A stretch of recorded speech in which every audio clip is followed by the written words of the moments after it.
생존 편향에 대해서 설명을 드리겠습니다. 생존 편향은 영어로 생존, 그러니까 survival, 그러니까 생존이잖아요. survivorship bias라고 합니다. 오류인데 생존한 거에 대한 오류래요. 이거에 대한 설명을 드리기 위해서 이제 예를 들 겁니다. 이 생존 편향 오류는 일반적으로 표본 선택에서 발생하는 오류를 말합니다. 그러니까 표본 선택이 잘못됐다는 얘기예요. 어떤 표본을 보고 판단을 해요. 모집단을 유추하는데 그 표본이 잘못됐습니다 라는 뜻입니다. 2차 세계대전으로 돌아보겠습니다. 2차 세계대전에 미국과 독일의 이제 전쟁이 일어났어요. 그러니까 연합군하고 이제 영국, 프랑스, 미국과 이제 독일하고 전쟁을 하는데 미국에서 다음과 같은 고민을 했습니다.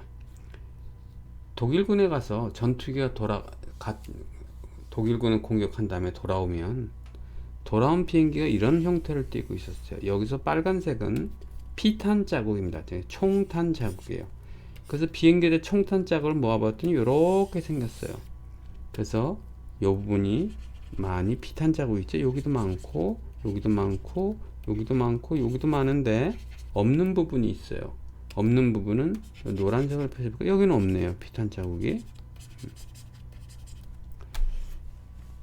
그래서 이제 이 문제를 해결하기 위해서 어떻게 해결할까? 즉 어떻게 하면 비행기가 제대로 잘 크게 피격을 받지 않을까에 대해서 고민을 했습니다. 그럼 이제 사람들한테 제가 학생들이나 일반인한테 물어봐요. 자, 이렇게 돌아왔습니다. 그러면 어디를 보강하면 좋을까요? 보강의 위치를 물어봅니다.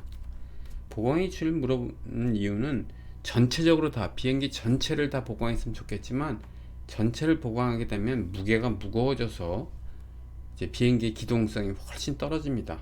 따라서 필요한 곳에만 보강하려고 그래요. 그럼 대부분의 사람들이 뭐라고 말하는 줄 아세요? 대부분의 사람들이 여기 빨간 부분 있는 부분을 보강해라 라고 말을 합니다. 이게 맞을까요? 여기에 피탄 자국이 많으니 여기를 보강하는 것이 맞겠습니다 라고 대부분의 사람들이 말하는데 그게 맞을까요? 이 문제를 해결하기 위해서 미국 국방부는 월드라는 사람한테 의뢰를 했어요. 이 월드라는 사람은 에브라함 월드인데 이 사람은 통계학자예요. 통계학자한테 보내서 자, 우리가 이런 문제가 있는데 어디를 보강하면 좋겠니? 라고 했습니다. 월드의 결론은 어땠을까요? 월드의 결론은 이랬어요.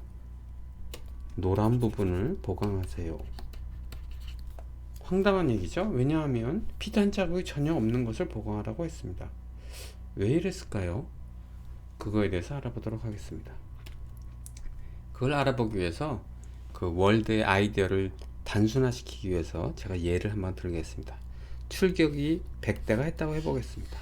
그 중에서 80대는 귀환했고 귀환하지 못한 비행기 20대는 귀환하지 못했다고 해보겠습니다. 귀환하지 못한 비행기는 어떻게 생겼을까요? 어떤 피탄 자국이 있을까요? 모릅니다.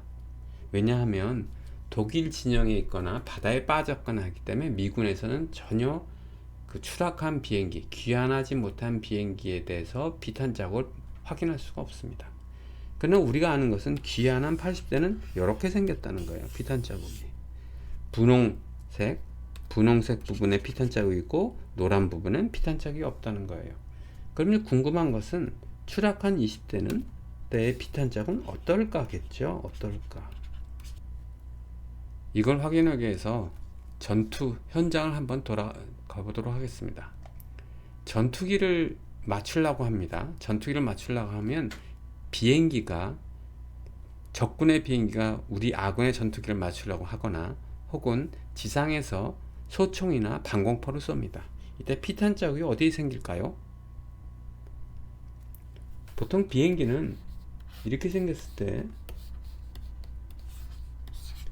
어디를 겨냥해서 맞추질 않습니다. 무슨 뜻이냐면 비행기가 날아가면요 여기에 화망을 형성합니다. 소총으로든 모든 화망을 형성하면 이 비행기가 이 화망을 통과할 때 마치는 거예요. 즉 비행기에 만약에 여기 연료통이라고 할까요? 연료통이 있습니다. 이 연료통을 맞춰야지 하면서 연료통을 맞추는 것이 아니라 대충 맞춘다는 얘기예요. 이 사진을 보도록 하겠습니다. 이 사진은 스나이퍼 사진인데요. 스나이퍼는 적군이 있습니다. 적군이 여기 있을 때 어디를 맞추나요? 대충 맞추나요? 아닙니다. 정확한 부위를 맞춥니다.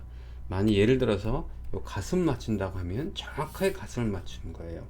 아니면 여기에 가슴을 못 맞출 상황이라면 머리를 맞춘다면 정확히 머리에 맞춥니다. 그래서 이런 스나이퍼는 정확한 위치를 맞춥니다. 그러나 비행기는 정확한 위치를 맞춘 게 아니에요. 대충 맞춰요. 대충 맞추기 때문에 여기 100대에 피탄 자국은 어떻게 생겼을까요?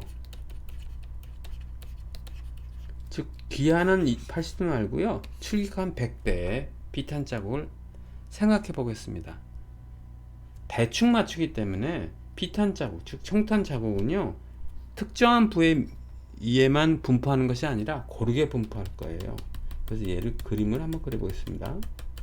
이 빨간 게 피탄 자국이면 대충 이렇게 고루고루 분포할 겁니다. 그리고 이렇게 하겠죠. 이렇게 한 중에서 80대는 이렇게 생겼고, 그러면 나머지 20대는 어떻게 생겼을까요? 제 생각에 이렇게 생겼을 것 같습니다. 80대가 이렇게 생겼다면 20대는요, 요 부분, 요 부분, 이 부분, 그리고 요 부분에 피탄 자국이 있을 거예요. 즉 20대는 여기에서 노란 부분이요, 여기 노란 부분에 피탄 자국이 있어서 비행기가 추락을 하고 돌아오지 못했을 거예요. 그래서 월드는 그렇게 생각한 거예요. 귀환한 거는 돌아올 수 있으니까 상관이 없다. 사람이 다친 게 아니니까요. 비행기를 수리하면 되니까. 그러나 추락한 것은 돌아오지 못한 거 아닙니까? 비행기도 망가졌고 사람도 죽었고. 그럼 어디를 보강해야 되겠습니까? 보강할 위치는 여기에 노란 부분입니다. 여기를 보강한다면 총탄을 맞았다 할지라도 이 노란 부분에 보강이 됐다면 그 파괴력이 약할 거예요. 그래서 결국 귀환할 수 있을 것이다 라고 판단했습니다. 그래서 월드는요, 이 노란 부분에 보강을 하십시오라고 결론을 내렸습니다. 자, 그럼 여기서 통계적으로 설명을 드리겠습니다. 우리가 모집단을 추론을 하는데 표본의 자료를 이용해서 추론을 하죠. 근데 표본은, 우리가 본 표본은 뭐예요? 귀환한 80대만 본 거예요. 전체를 본 게 아니라 특정한 것만 본 겁니다. 특정한 여기 서바이브 한 것만 본 거예요. 생존한 것만 보다 보니까 생존하지 못해, 즉 추락한 건 어떻게 된 거에 대한 표본을 찾을 수가 없습니다. 그래서 우리가 이런 거를 생존 편향이라고 부릅니다. 영어로 survivorship bias라고 부르고, 이것은 표본 셀렉션, 샘플 셀렉션의 오류 중에 한 오류입니다. 그래서 표본을 보면 우리가 표본만 가지고, 그 표본만 가지고 모집단을 유추하면 안 되고, 그 나머지 우리가 보는 표본 이외에 다른 부분, 다른 표본은 어떻게 생겼을까를 추론을 하고 모집단을 유추해야 됩니다.